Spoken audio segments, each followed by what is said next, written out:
My parents canceled my 18th birthday party because my 16-year-old sister was feeling overlooked. They expected me to understand. I didn't say a word.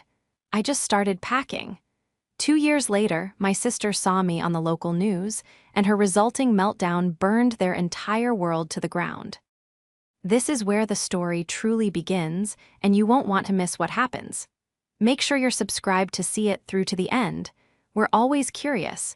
Where in the world are you all watching from today? Let us know in the comments. The invitations were already sent. They were simple, elegant things I'd designed myself, printed on cream cardstock. Elena is turning 18, they announced in a tasteful navy blue script. I hadn't asked for much, just a small garden party in our backyard with my handful of close friends and our extended family. It was a milestone, 18, adulthood. It was supposed to be the one day that was, unequivocally, mine. I was sitting at the kitchen table, finalizing the catering order on my laptop, when the family meeting was called. I was already feeling fragile. It was the middle of midterms, and I'd been running on caffeine and 4 hours of sleep a night, my throat scratchy and my head pounding. My father, Andrew, cleared his throat, a sound that always preceded bad news. My mother, Maria, sat across from me, her hands folded primly. My sister, Megan, 16 years old and the epicenter of our family's emotional universe, was pointedly staring at her phone, though a small, smug smile played on her lips. "Elena, honey," my mother began, her voice dripping with that faux sympathetic tone I'd come to despise. "We need to talk about your party."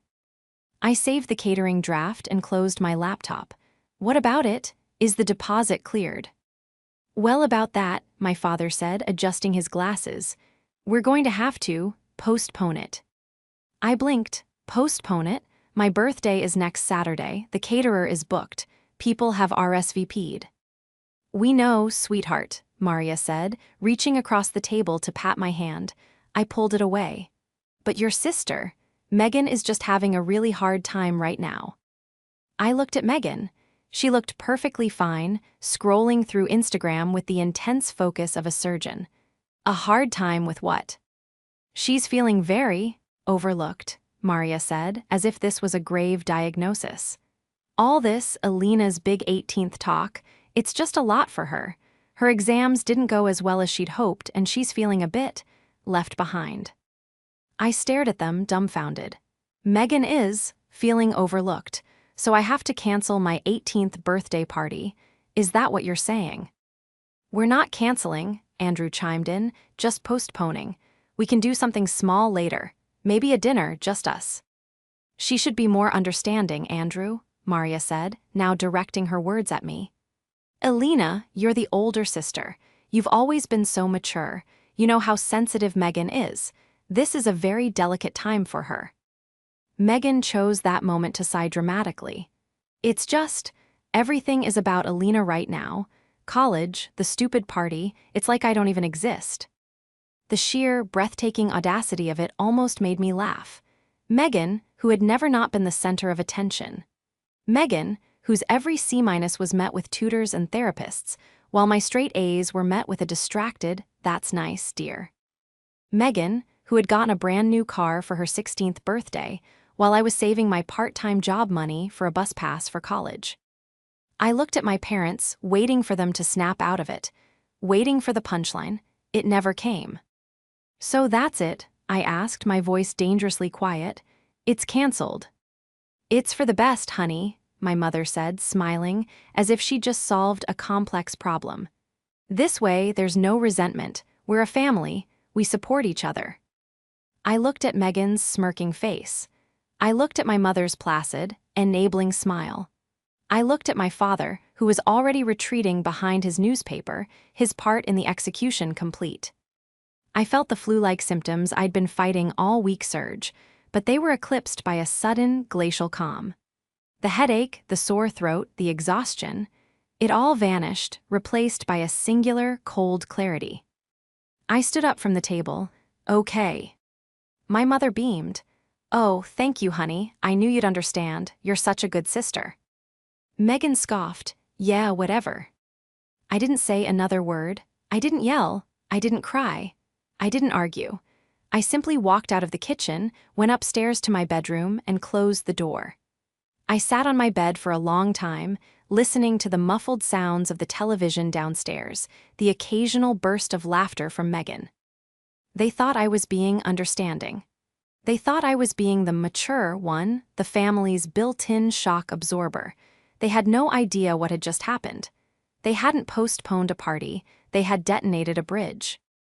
The why had shown me in no uncertain terms that I did not matter.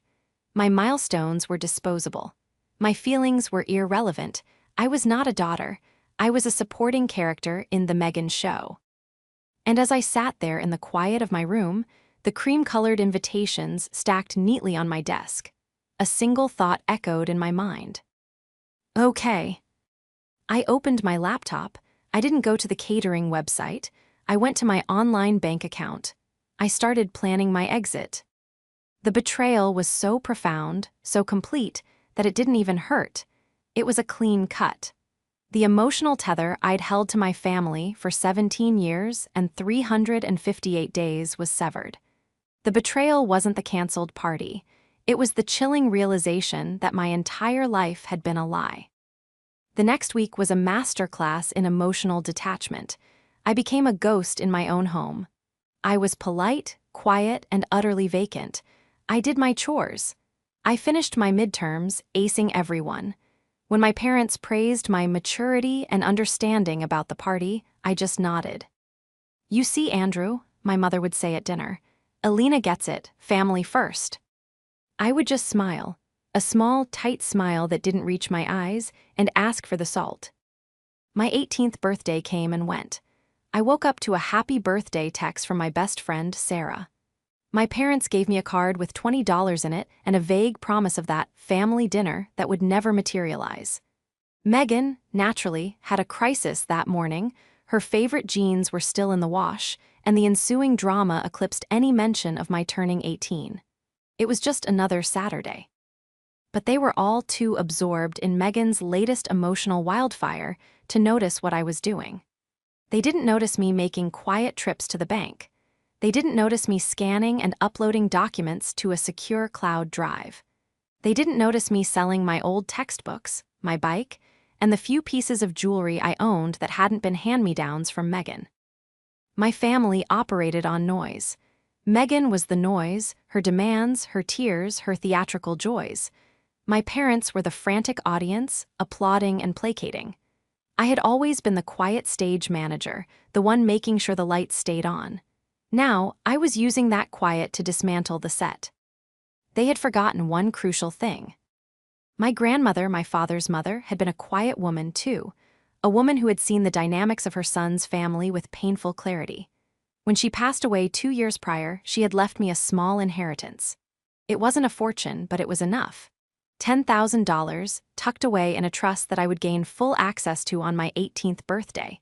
It was left to me, and only me, with a handwritten note, "For your independence, Elena, don't let anyone make you small." My parents knew about the money, of course, but they had already earmarked it. They saw it as a nice contribution to my college fund, which they generously managed for me. They assumed I would happily hand it over, just as I had always handed over my babysitting money, my part-time job earnings. All of it poured into the family account that mostly paid for Megan's writing lessons and impulse buys. On my 18th birthday, while Megan was weeping about her jeans, I was on my laptop, initiating the transfer of my inheritance into a new, private bank account at a different institution. An account my parents had no access to and no knowledge of. The investigation wasn't about them, it was about me. I researched bus schedules. I found a shared apartment listing in a city 3 states away, near the state university I'd been accepted to. I'd gotten a full academic scholarship, something my parents had dismissed as good, but we'd rather you go to the local community college and stay home to help with Megan. I'd deferred my acceptance for a semester, but I could still enroll in the spring. I packed 2 suitcases, one with clothes, one with my laptop, my documents, and my programming books. I left everything else. I left the photo albums, the childhood toys, the girl they thought they knew. 2 weeks after my 18th birthday, I waited until they were all asleep. Maria and Andrew were asleep in their room, and Megan was at a sleepover, her absence a rare pocket of silence in the house. I wrote a single note and left it on the kitchen table, right where they had canceled my life.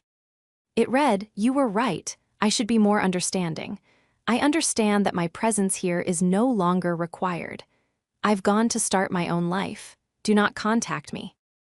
I called a rideshare service, and just after 2:00 a.m., I walked out the front door without looking back. As the car pulled away from the curb, I felt my phone buzz. A text from my mother. I didn't read it. I powered the phone off, pulled the SIM card out, and tossed it from the car window onto the highway. The sense of relief was overwhelming. It wasn't anger. It wasn't sadness. It was the breathtaking, terrifying, beautiful feeling of a blank page. The cold, clear silence I'd been living in for 2 weeks finally had a purpose. It was the sound of my future beginning. For the first 6 months, I was just surviving. The city was new, loud, and indifferent. I moved into a tiny room in a shared apartment with 3 other students. My inheritance was my lifeline, but I guarded it fiercely. I got a job at a 24-hour diner, working the graveyard shift from 10 p.m. to 6 a.m. I'd come home smelling of coffee and bacon grease, sleep for 5 hours, and then head to my classes at the university. I was majoring in computer science. It was brutal. I was exhausted, lonely, and constantly running on a low-grade hum of anxiety. There were moments when I'd be wiping down a sticky counter at 3 a.m., my eyes burning with fatigue, and I'd wonder if I'd made a horrible mistake. But then I'd remember. I'd remember my mother's placid smile as she took away my milestone. I'd remember my father's silence. I'd remember Megan's smirk. And I'd know, with absolute certainty, that this exhaustion was freedom. This struggle was mine. The victory would be mine, too. I never heard from my family because I'd made it impossible. I had a new phone number, a new bank, a new address. I was a digital ghost. In all my memories of home, I lived in Megan's shadow. It wasn't a normal shadow, it was an all-consuming eclipse. Megan was not just the golden child. She was the sun, and the rest of us were just an orbiting collection of rocks, expected to reflect her light. My mother, Maria, was the chief astronomer of this twisted solar system. Megan's sensitivity was her full-time job. When Megan was 14, she decided she wanted to be a model. Maria spent thousands on professional headshots and drove her to auditions, all of which Megan bombed because she couldn't handle the slightest criticism. When the modeling career flamed out, it was my fault, apparently, for not being more supportive and making her feel self-conscious. When I won the state science fair at 16, a project I'd worked on for a year, the family celebration was cut short because Megan threw a tantrum. She suddenly developed a fever and couldn't breathe from the stress of me getting all the attention. My father, Andrew, spent the night at the hospital with her while I quietly put my trophy in my room. The diagnosis: a mild panic attack, brought on by stress. My parents grounded me for a week for causing a scene and upsetting my sister. Andrew was a different kind of antagonist. He was a man made of paper, folding to the slightest breeze. His only priority was peace at any cost, and the cost was always me. "Just let her have it, Elena," was the soundtrack of my childhood. "It's not worth the fight. Be the bigger person." What they never understood, what they never tried to understand, was that being the bigger person is just a slow-motion suicide. You get smaller and smaller, slicing off pieces of yourself to feed someone else's ego until there's nothing left. I had given them my childhood. I'd given them my peace, my achievements, and my silence. They had tried to take my 18th birthday. They had tried to take my future. I channeled all that cold, quiet anger I'd stored up for 2 weeks and poured it into my code. At the diner, between orders, I'd scribble algorithms on napkins. In the library, I'd stay until closing. In my second semester, I met a guy named Ben in my advanced algorithms class. He was quiet like me, but his eyes lit up when he talked about data structures. We became partners on a project. I showed him an idea I'd been working on, a simple app to help students organize and trade their textbooks, cutting out the predatory university bookstore. He loved it. He didn't just love it, he saw its potential. "This is more than a trading app, Elena," he said, his eyes wide. "This could be an entire learning platform. We could integrate flashcard generators, study group locators." That night, we didn't go to the diner. We went to the 24-hour computer lab. We coded until sunrise. And Edulink, our new company, was born. We were two broke, tired, and fiercely ambitious students. My inheritance was almost gone, but I had my scholarship and my part-time job. Ben had his. We poured every spare second and every spare dollar into our idea. I was building more than an app. I was building a fortress. Every line of code was a brick. Every successful compilation was another stone in the wall. A wall my family could never, ever climb. The next year and a half was a blur of caffeine, code, and cortisol. We dropped out of university. It was the most terrifying decision I'd ever made. My scholarship was the only safety net I had, and I was voluntarily cutting it. But Edulink was growing faster than we could handle. It had started as a campus-wide phenomenon and was now being adopted by other universities across the state. We were working 18-hour days out of our pet apartment, and the diner job was a distant memory. My trap wasn't something I had to set. It was the life I was building. My leverage was my own competence. While my family had been grooming Megan for a life of celebrated mediocrity, they had ignored me. And in that ignorance, they had allowed me to become sharp. They had taught me to rely on no one but myself. They had no idea what I was capable of. I had spent my entire childhood as an invisible girl, learning to observe, to plan, to execute in silence. I was now applying those same skills to my business. We needed funding. We were running the servers on a prayer and a string of maxed-out student credit cards. Ben and I polished our pitch deck and started making the rounds to local angel investors. It was a humiliating, soul-crushing process. A dozen no's in a row. A dozen dismissive men in suits who looked at me, a 19-year-old girl, and saw a hobby, not a company. The last meeting on our list was with a small, local venture capital firm. We walked in, exhausted and defeated. And sitting at the head of the table was a woman named Sarah Jenkins. She was sharp, no nonsense, and had a reputation for finding needles in haystacks. She listened to our pitch for 20 minutes without saying a word. When we finished, she leaned back and just stared at me. "You built the back-end architecture yourself?" she asked. "Yes," I said, "both of us." "And your user acquisition cost is 0. "It's all word of mouth," Ben said. "Students love it." She was quiet for another minute. "I've seen a dozen versions of this idea. They all fail. Why are you different?" I took a deep breath. "Because they're built by people who want to sell something to students. We're built by students who need this to exist. We aren't just building a company. We are solving our own problem. And," I looked her right in the eye, "we are too stubborn and too focused to fail." A small smile touched her lips. She saw it. The same quiet, unbreakable determination she had in herself. We walked out of that office with a $500,000 seed investment. That money changed everything. We got a real office, a small, windowless box, but it was ours. We hired 2 more developers. We refined the app. We launched Edulink 2 with a new suite of tools. Within 6 months, we were on 50 campuses in 10 states. I was no longer Elena, the diner waitress. I was Elena, co-founder and CEO of a burgeoning tech startup. I bought a small, professional-looking condo. I paid off my credit cards. I started eating food that didn't come from a microwave.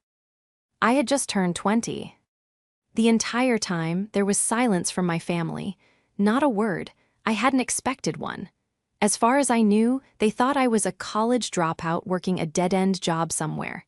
It was better that way.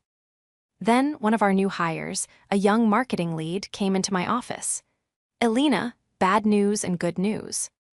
"Give me the bad news," I said, not looking up from my code. "Our server costs are going to triple next quarter." "Expected good news. KTVL Channel 4 wants to do a segment on you." I stopped typing, On me, why?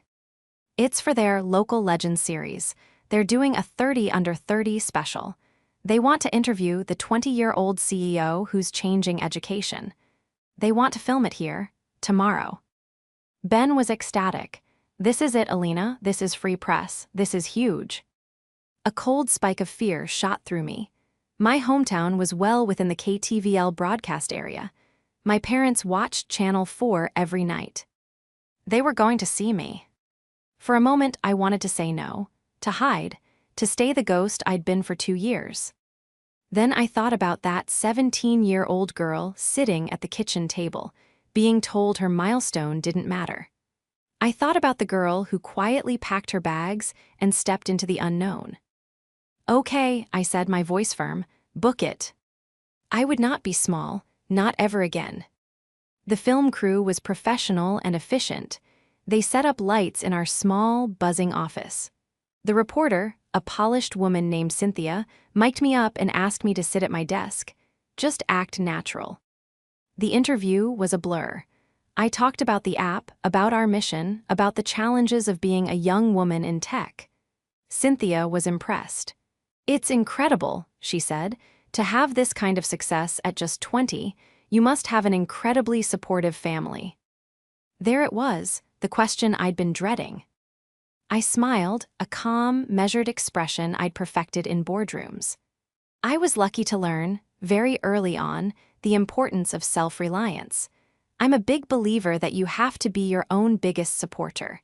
When you build your life on a foundation of your own hard work and your own validation, it's unshakable. Cynthia, clearly sensing a story, pressed. So they weren't in the picture. I've been on my own since I was 18, I said, my tone light, as if discussing the weather. It taught me to be resourceful. EduLink was born from that resourcefulness. We're a team built on merit, and I'm very proud of what we've accomplished.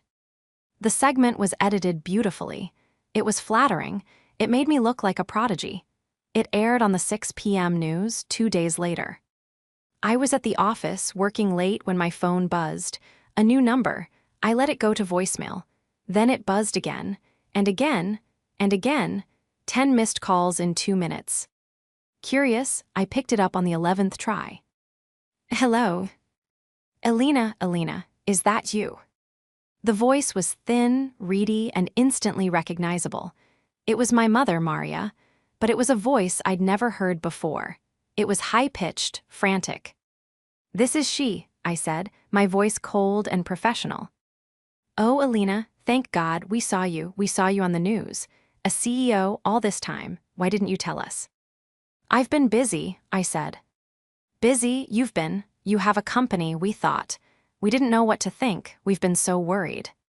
Were you? I asked. I've been gone for 2 years. This is the first time you've tried to call me. How did you even get this number? Your Aunt Linda saw the segment, she found your company's website. Elena, you have to come home, you have to. Your sister. My sister what? She's not well, Elena. She's having a complete breakdown. She saw you on TV and she locked herself in her room. She's hysterical. She's saying terrible things.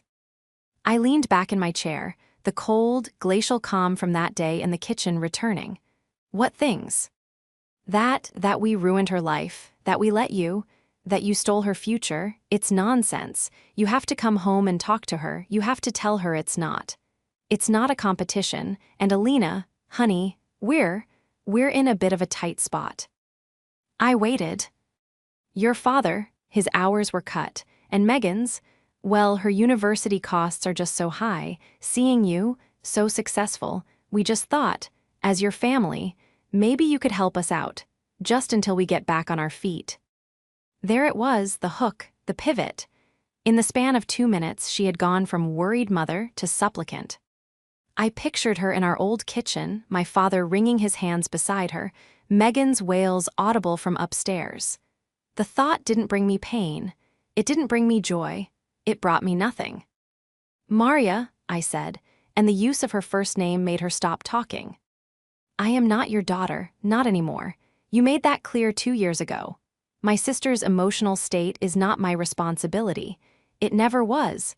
And my finances, I laughed, a short, sharp, humorless sound, are certainly not your concern. Elena, how can you be so cruel, after everything we did for you? Everything you did for me, or everything you did to me? You canceled my 18th birthday, you dismissed my achievements. You made my entire life about placating my sister. You taught me one lesson, Maria, and I learned it well. I am on my own. And I am, you are on your own. Do not ever call this number again. I hung up. I blocked the number. I powered off my phone and stared out the window at the city lights. I had just faced the first major confrontation, the first volley in a war I didn't even know I was fighting. And I felt nothing but peace. The ghost was gone. Elena, the CEO, had just taken her place. The phone call was just the beginning. The fortress I had built was sound, but I had underestimated the desperation of the people on the outside. A few days later, Ben forwarded me an email. It was from my father, Andrew, sent to the generic info@edulink.com address. Subject: a father's plea. Elena, your mother is a wreck. Megan won't come out of her room. You don't understand what you've done. You humiliated us. All our friends, our family, they all saw you on TV talking about how you were on your own. You made us look like monsters. How could you just leave? How could you cut us off? We were just trying to do what was best for everyone. Megan is fragile. You've always been the strong one. It was your job to be understanding. Now she's failing all her classes. She says you stole her motivation. She says you got all the smart genes and it's not fair. Your mother is trying to get her into therapy, but it's so expensive. All we're asking is for you to make this right. You have so much now, it wouldn't hurt you to share it. You owe your sister, you owe us. We're your family. Please call home, Dad. I read the email, and what struck me was the sheer, pathological denial. They hadn't changed. They hadn't reflected. They had simply recast the narrative. In their new version, I was the villain, the cruel and selfish dragon hoarding a pile of gold. I deleted the email without a reply. But the antagonists were escalating. The following week, my Aunt Linda, my father's sister, the one who had always sent me $50 on my birthday without fail, called my office. My assistant, wary after the last incid, NT, patched her through to me. Elena, she sounded cautious, it's Aunt Linda. Hi, Aunt Linda, it's good to hear your voice. Oh, Elena, I saw you on the news. I am so proud of you, I can't even tell you. Her voice was thick with emotion. Thank you, that means a lot. But, honey, your mother called me. She's telling everyone a very different story. What kind of story? I sighed, leaning my head on my hand. That you had some kind of breakdown, that you got involved with a bad crowd, stole money from them, your inheritance and their savings, and ran off. And that this company is some kind of front, that you're in trouble. Andrew is he's a mess, he's backing her up. They're trying to get the extended family to pool money to find you and get you help. This was new. This wasn't just begging. This was defamation. They weren't just desperate. They were trying to regain control by destroying my reputation. Aunt Linda, I said, my voice steady, none of that is true. I left with my own money. I built this company with my co-founder from scratch. I'm not in trouble. They are. I know, honey. I think I always knew. Your mother, she's always been obsessed with Megan's potential. She never saw yours. There was a long pause. But they're desperate, and Maria is convincing. She's showing people pictures of Megan, saying she's sick with worry. They're painting you as this ungrateful, mentally unstable runaway. The spell was breaking. The family, which had always orbited Maria and Megan, was starting to see the cracks. This new, outrageous lie was too much for some. But the desperation was building. Megan, still struggling to be the center of attention, finally emerged. She didn't call, she didn't email, she went public. She created a public social media page. It was a GoFundMe-style blog filled with pictures of her looking pale and sad. The title was, "My Sister Abandoned Me, Help Me Heal." In a long, rambling post, she told the world her version. How her cold, calculating sister, me, had been jealous of her all her life. How I had staged my disappearance to hurt the family. How my sudden success was deeply suspicious and had triggered her anxiety and depression, forcing her to drop out of school. She was asking for donations to cover her medical bills and trauma therapy. It was the most Megan thing she could have possibly done. A performance of victimhood designed for maximum attention and financial gain. I stared at the page. My marketing team had found it. "What do we do?" Ben asked, his face grim. "This is libel. We can have it taken down." I looked at the picture of Megan, her face a mask of faux anguish. I looked at the comments from a few of my parents' gullible friends. "Oh, you poor thing. Your sister is a monster." And then I saw the comments from my old high school friends, from people who knew me. "This is insane. Elena was the kindest person I knew." "Wait, you're the victim?" I seem to remember Elena's 18th birthday party getting canceled because you wanted a new pair of shoes. This has to be a joke. Elena is a genius. You're just not. The spell wasn't just breaking, it was shattering. The irrefutable proof wasn't something I had to present. It was my life. It was the public, verifiable success of my company versus Megan's public, theatrical begging. Megan's desperate attempt to regain the narrative had backfired. She had, in her arrogance, exposed herself. "We don't do anything," I said to Ben. "We don't touch it, let her talk. She's her own worst enemy." The fundraiser stalled at $250. And then, KTVL Channel 4, the station that had aired my interview, got wind of the story. A successful, inspiring local CEO being accused by her estranged sister of, well, what exactly? It was a human interest story. A reporter from their investigative team called my office. "Ms. Elena," he said, "we're running a follow-up piece on your incredible story, and we'd love to get your comment on these rather serious accusations from your sister." The public showdown I never asked for was here, and I was ready. It wasn't a formal showdown in a public place. It was something far more modern and far more devastating. It was a follow-up segment on the 6 p.m. news. They billed it as The Other Side of Success, a local CEO's family drama. They had interviewed Megan. The footage was cringeworthy. She was sitting in her bedroom, posters of bands on the wall, her face blotchy. She just left, she sobbed to the reporter. She never said why. She was always different, so cold, and now she has all this success and she won't even help her own family. She won't help me. I don't know why she hates me so much. The reporter then turned to my parents, who were sitting on their living room couch looking haggard. "We just want our daughter home," my mother, Maria, said, clutching a tissue. "We're so worried she's in over her head. This isn't the Elena we knew." Then the segment cut to me. I wasn't in my living room.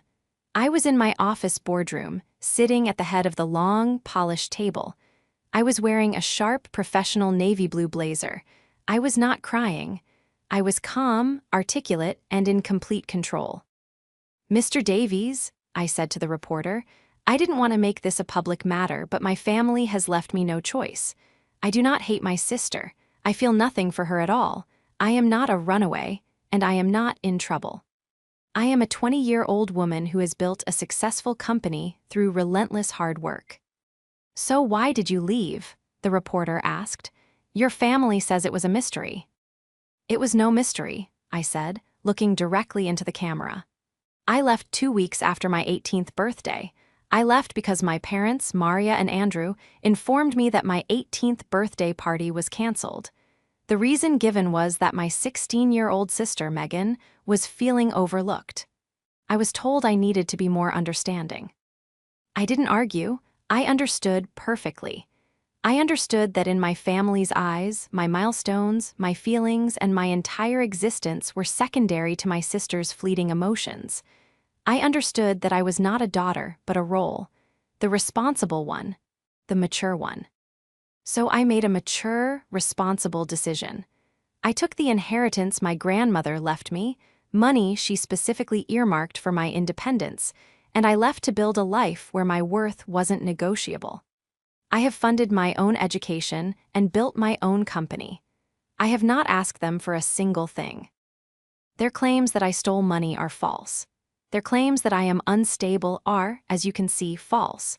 The truth is, my family is not worried about me. They are angry with me. They are angry because I am no longer there to be their scapegoat. They are angry because I have built a life they cannot control. And they are angry because, for the first time, they are facing the consequences of their own actions. My sister is not having a breakdown because she misses me. She is having a breakdown because she saw me on this very news station. And for the first time in her life, she is not the center of attention.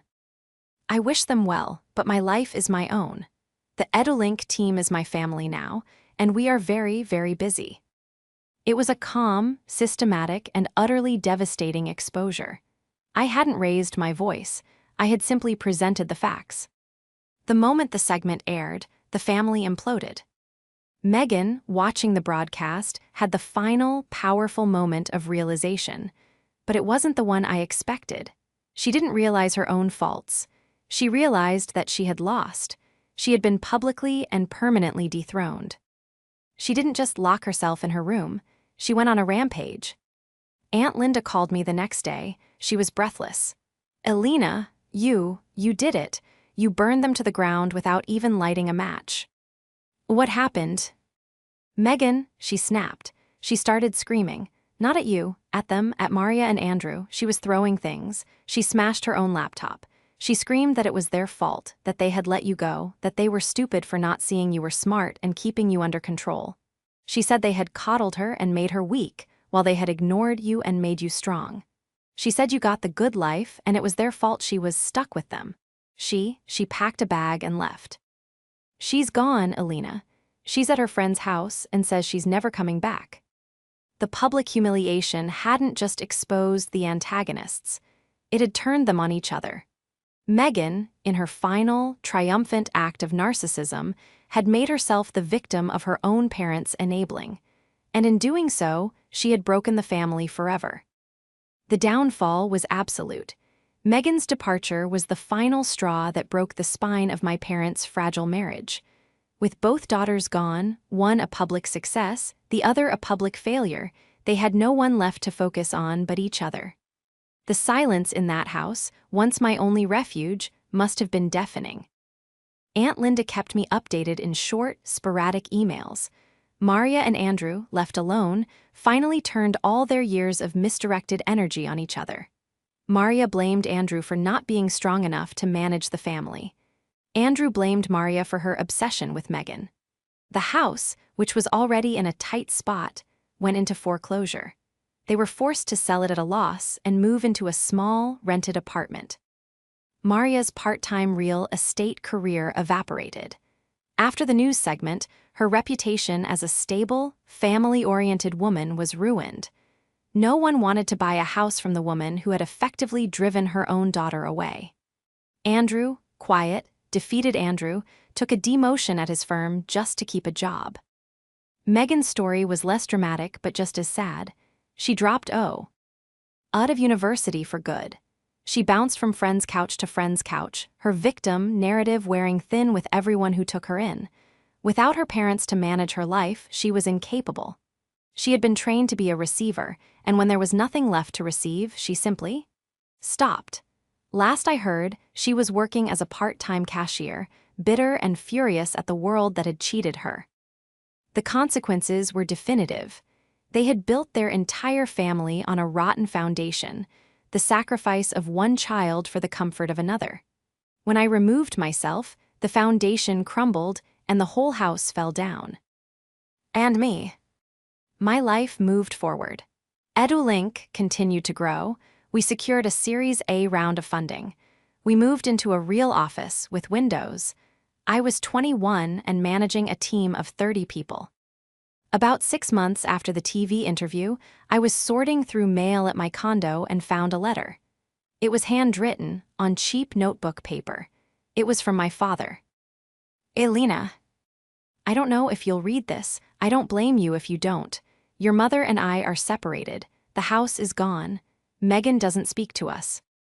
I've been doing a lot of thinking about that day, About everything. You were right, I was a coward. I just wanted things to be quiet. I let your mother. I let Megan. I let it all happen. I thought being mature meant just taking it. I thought I was protecting Megan, but I was just afraid of her. And I sacrificed you because you were strong. You were the one who wouldn't break. That was wrong, I broke you, but you put yourself back together. I am so sorry, Elena. I know it means nothing now, but I am sorry, I am proud of you. I see what you've built, your grandmother. She would have been so proud. I am not asking for forgiveness. I am not asking for money. I wanted you to know that I see it now. Dad. I read the letter, and for the first time in 3 years, I cried. I cried for the 17-year-old girl who had just wanted a party. I cried for the father I should have had. And then I folded the letter, put it in a drawer, and let it go. It was a resolution, not a reconciliation, but a closing of the book. The next week, I used some of my own resources to quietly set up a scholarship at my old high school. It wasn't named after me. It was the Independence Fund, designated for students from difficult home environments who had a passion for technology. My journey had started with a profound sense of betrayal, but it had led me to a life of my own making. I had my company, I had Ben, I had my team, I had peace. The vindication wasn't in their failure, it was in my success. I had faced their attempts to diminish me, and I had built a world where I was, finally, the main character.